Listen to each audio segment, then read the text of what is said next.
She said she was going on a girls' trip but forgot to block me on her friend's story.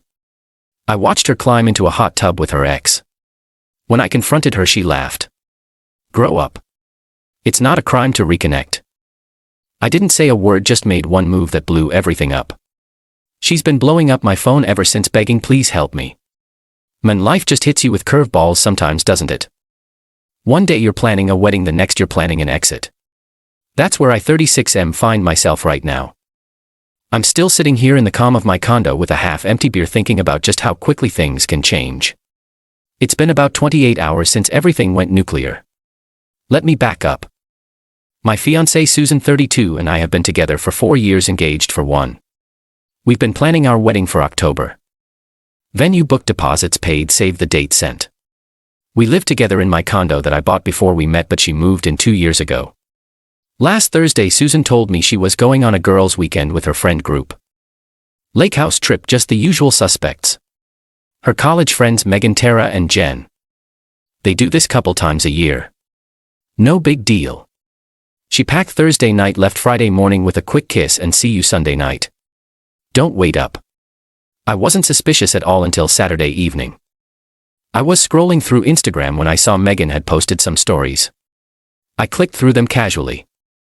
Lake views, wine glasses, sunset shots. Then a video appeared showing their rental house's back deck with a hot tub. There was Susan, bikini-clad, climbing into the hot tub with some guy. Not just any guy. Brian. Her ex from 6 years ago. The one she dated for 2 years before me. The one she always insisted was ancient history and completely over. I watched the 5-second clip maybe 20 times. Couldn't believe my eyes.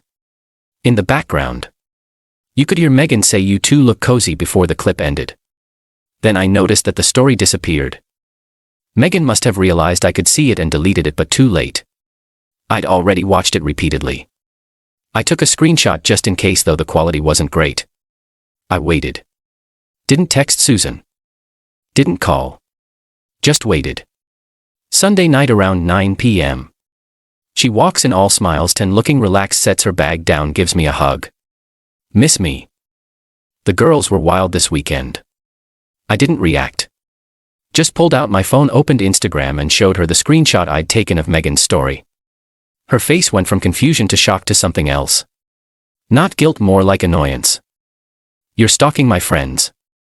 Social media now?" she asked, handing back my phone. Stalking. I follow Megan. She posted publicly. "Why was Brian at your girls' trip?" Susan rolled her eyes. "He lives near the lake. We ran into him in town and invited him over for drinks. It's not a big deal. Not a big deal that you lied about a girls' trip when your ex was there." I didn't lie. It was a girls' trip. He just stopped by. For how long?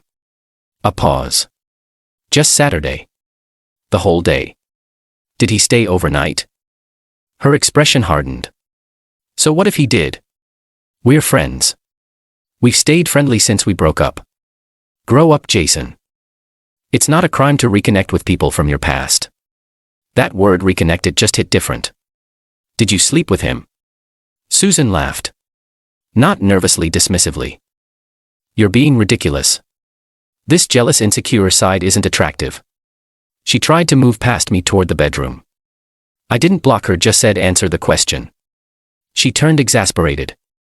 "Nothing happened that you need to worry about. We're getting married in 3 months. Do you really think I'd jeopardize that over Brian? You need to trust me." Non-answer. Classic. I felt this strange calm come over me. Clarity almost. "Show me your phone." "Excuse me." "Your phone." "Let me see it." "Absolutely not. I'm not gonna feed this toxic behavior." I nodded. "Then we're done." Her eyes widened. "What? We're done?" "The engagement, the relationship, all of it." She started laughing again. "You're seriously gonna throw away 4 years because I hung out with an old friend and you're feeling insecure? Grow up. Not because you hung out with him, because you lied about it, because you won't be transparent now, because this isn't a partnership anymore." The laughter stopped. "You're overreacting. Let's talk tomorrow when you've calmed down." There's nothing to discuss. I'll be sleeping in the guest room tonight. You should start looking for a new place tomorrow. That's when she realized I was serious. The mask slipped. You can't just kick me out. My name is on the utilities. I've been living here for 2 years. I have rights. Your name isn't on the deed or mortgage. You've never paid a cent toward either.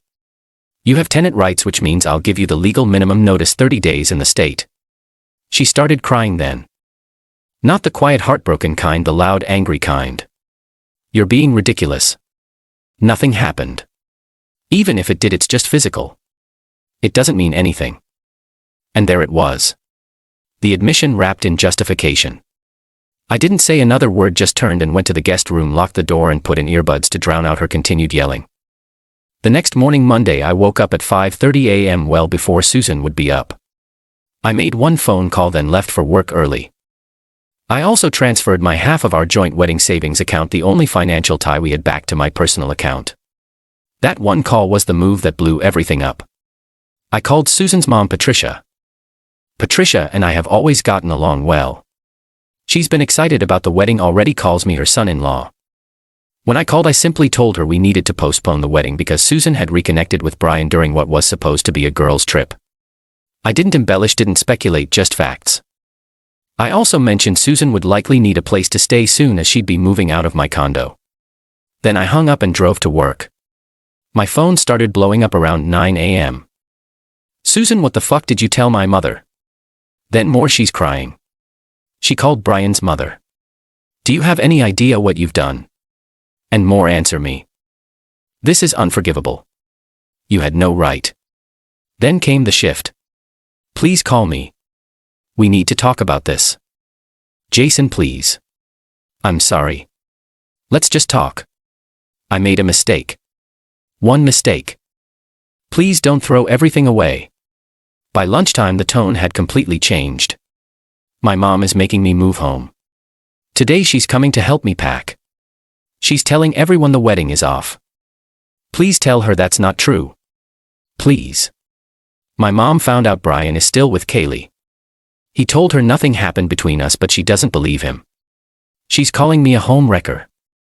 Please help me fix this. Please help me. This is so humiliating. I didn't respond to any of it.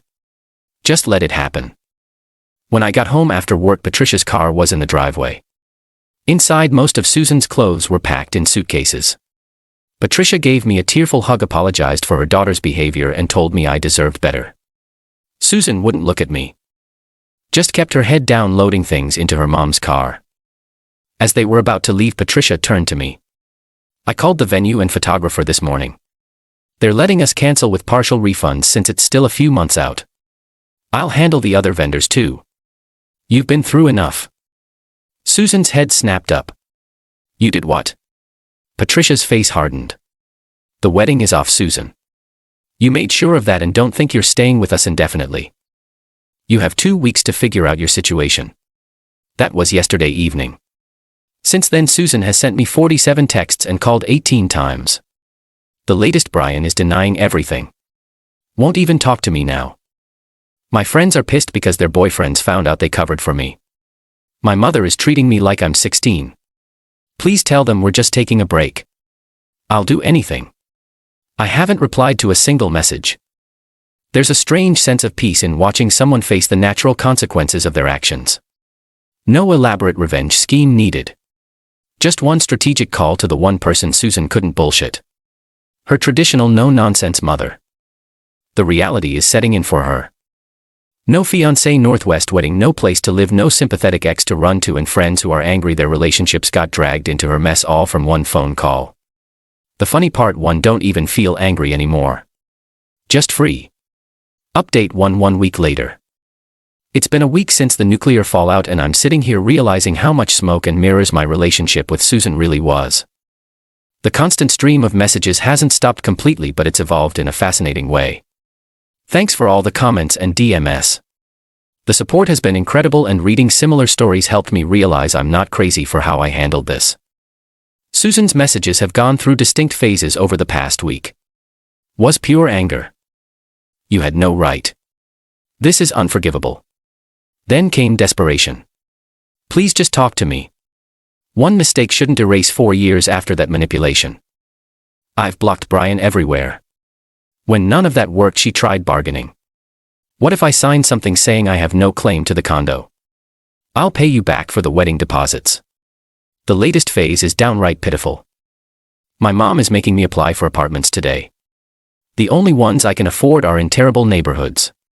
And Brian's girlfriend keeps posting happy couple pics knowing I'll see them. She's so cruel. I haven't responded to any of it. The only communication I've had is with Patricia, who's been handling the wedding cancellations with remarkable efficiency.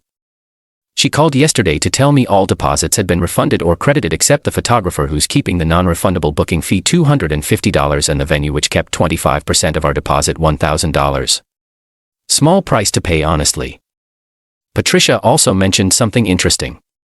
Apparently, after moving back home, Susan admitted there had been more to the Brian story than a one-weekend reconnection. They've been texting for months, meeting up for coffee a few times, classic affair progression. The most telling part: Patricia found out Susan had planned to invite Brian to our wedding. Her rationale: to show him what he gave up. The delusion is staggering. Meanwhile, the girls' trip friends are doing damage control with their own relationships. Megan texted me a long apology claiming she didn't know the full situation and thought Brian just happened to be in the area. Maybe she's telling the truth. Maybe not. Doesn't matter to me anymore. On my end, I've been handling the practical aspects. Changed the locks legal in my state after she moved out voluntarily. Redirected her mail to Patricia's address. Removed her from my credit card as an authorized user. The sense of peace continues to grow. My condo feels like mine again. I sleep better. I'm reconnecting with friends. Susan subtly discouraged me from seeing. Looking back, the relationship was wildly unbalanced, but I couldn't see it from the inside. 2 days ago, Susan's final attempt at manipulation came in the form of a handwritten letter left on my car windshield despite me telling her not to contact me. 8 pages of apologies, promises, and reminiscing about our beautiful love story. I read it, then shredded it. There was a time when her words would have swayed me. Not anymore. Her mom texted me last night. She signed a lease on an apartment moving in next week. Thank you for standing firm. It's the only way she'll learn. The entitlement Susan showed throughout our relationship, and especially during this breakup, has been eye-opening. She genuinely believed she could do whatever she wanted without consequences because I'd always been so accommodating. That ends now, and it only took one phone call to make it happen. Update 2. 1 month later. It's been just over a month and the dust has mostly settled. This will probably be my last update since things are finally calming down. I want to address the most common question from the comments. Was calling Patricia manipulative or petty? After reflection, I don't think so. I didn't call her to weaponize her against Susan. I called because 1, she had already put money toward the wedding and deserved to know it was off. 2, Susan would have fed her some story that painted me as the villain. 3, Patricia has always been straight with me and I owed her the same courtesy. The fact that Patricia took such decisive action wasn't something I engineered. That was just her character showing through. As for Susan, the desperate messages finally stopped about 2 weeks ago. Her final text was surprisingly self-aware. I know you're never going to respond. I get it now. I'm sorry for everything. Goodbye. I actually felt a weight lift when I read that closure, I guess. From what I've heard through mutual connections, Susan's new life is a major downgrade from what she had with me. Her apartment is small and in a less desirable area. She had to get a job to cover rent because her main gig as a social media coordinator barely covers the basics. When we were together, I handled the mortgage and most major expenses while she only paid for utilities and groceries. The reality hit her hard. She's always been underemployed by choice, turning down better opportunities because they required more effort. She liked her easy, low-stress job when I was covering the big expenses. Now that cushy arrangement is gone. Brian predictably is completely out of the picture. According to Megan, who reached out again to clear her conscience, he told Susan their hot tub night was a mistake and he was committed to his relationship with Kaylee. Susan apparently didn't take this well and created enough drama that Brian blocked her on everything. The girls' trip friend group has fractured. 2 of them are still with Susan, but Megan and Tara have distanced themselves, especially after their boyfriends questioned what else they might have covered up over the years. Patricia has become an unexpected ally. She returned all the wedding gifts with gracious notes, handled the cancellations, and even defended me to extended family members who initially only heard Susan's version of events. Last week she dropped off a bottle of my favorite whiskey with a note for the bullet dodged. As for me, I'm genuinely doing well. The initial shock has worn off completely. I've started going to the gym regularly again, reconnected with old friends, even went on a casual date last weekend, nothing serious, just dinner and conversation with an intelligent woman who actually asked questions about me. That's the biggest lesson in all of this. Pay attention to patterns, not promises. Susan's pattern was self-centered entitlement masked by just enough affection to keep me hooked. Never again. The most satisfying part, watching the dominoes fall from one simple phone call. No elaborate schemes needed. Just the truth finally seeing daylight. Final update. 6 months later. It's been 6 months since everything blew up, and I felt I should post one final update since a lot of you have asked how things turned out long term. In short, I'm doing great. Really great, actually. As for Susan, I've maintained zero direct contact, but I hear things occasionally through mutual connections. The narrative she initially tried to spin, that I overreacted to innocent reconnection, quickly fell apart when more details emerged. Apparently there had been multiple reconnections with Brian over the past year, not just the hot tub weekend. Susan is still struggling financially. The reality of single life on her salary hit harder than she expected. She had to take a roommate in her small apartment and has been asking friends for jobs at their companies because her current position doesn't pay enough. There was one attempt at reconciliation about 4 months ago. Susan showed up at my condo unannounced on a Friday evening, dressed up with a bottle of wine and some story about needing to get closure. I didn't let her in, just spoke to her briefly through the slightly open door and told her to leave. She tried to put her foot in the doorway, literally to prevent me from closing it. I had to firmly tell her I would call the police if she didn't leave immediately. She finally left in tears. Patricia called me the next day to apologize for her daughter's behavior and assured me she'd spoken to Susan about respecting boundaries. The money that would have gone to the wedding went into home improvements instead. New kitchen, new master bathroom. Spaces that are now completely mine, designed exactly as I want them. I've been dating casually, but nothing serious yet, taking my time. Susan made her choices believing there would be no significant repercussions. She assumed I would either never find out or I would forgive her, or at worst we would break up, but she would control the narrative. The one thing she never anticipated was that I would simply step aside and let the truth speak for itself. 6 months later, I'm rebuilding my life on my terms, and that more than any revenge is the best possible outcome.